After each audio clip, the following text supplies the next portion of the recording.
हातकणंगले तालुक्यातील पेठवडगावमध्ये महाविकास आघाडीचे उमेदवार राजूबाबा आवळे यांच्या प्रचारार्थ भूषणसिंह राजे होळकर यांच्या उपस्थितीत भव्य पदयात्रा आयोजित करण्यात आली। छत्रपती शिवाजी महाराज चौकातून या पदयात्रेला सुरुवात करण्यात आली। अंबा रोड, सिद्धार्थनगर, भारतरत्न डॉक्टर बाबासाहेब आंबेडकर पुतळा, पालिका चौक, विजयसिंह यादव पुतळा, गोसावी गल्ली, बिरदेव चौक, पद्मा रोड या मार्गे ही पदयात्रा काढण्यात आली। माजी आमदार राजीव आवळे, माजी नगराध्यक्षा विद्याताई पोळ हेही या पदयात्रेत सहभागी झाले होते। यावेळी बोलताना भूषणसिंह राजे होळकर यांनी महायुती सरकार चुकीचा प्रचार करून महिलांची फसवणूक करत असल्याचा आरोप केला। छत्रपती ताराराणी अहिल्याबाई होळकर यांच्या विचारानं चालणाऱ्या महिला कधीच महायुतीच्या प्रचाराला बळी पडणार नाहीत। सर्व पातळ्यांवर महायुतीचे सरकार अपयशी ठरलं असून मराठी जनता महाराष्ट्राचा स्वाभिमान जपण्यासाठी महाविकास आघाडीच्या पाठीशी ठाम असल्याचं त्यांनी सांगितलं।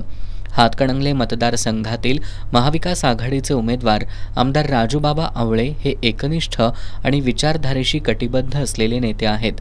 राज्यात एवढ्या घडामोडी घडल्या तरी ते आपला पक्ष आणि आघाडीशी प्रामाणिक राहिले। अशा सच्च्या नेत्याच्या पाठीशी हातकणंगलेची जनता ठामपणे उभी राहील असा विश्वासही त्यांनी व्यक्त केला। आमदार राजूबाबा आवळे यांनी आपल्या भाषणात कोणताही गटतट न पाहता विकास कामं केली असल्याचं सांगितलं। वडगाव परिसरात मोठं पाठबळ मिळाल्यानं माझा विजय निश्चित असल्याचा विश्वास त्यांनी व्यक्त केला। यावेळी माजी नगराध्यक्षा विद्याताई पोळ, गुरुप्रसाद यादव यांचीही भाषणं झाली। माजी उपनगराध्यक्ष अजय थोरात, संतोष चव्हाण, शरद पाटील, भीमराव साठे, दीपक खरोसे, देवेंद्र राणे या प्रमुख कार्यकर्त्यांनी आमदार आवळे यांना पाठबळ देत पदयात्रेत सहभागी झाले।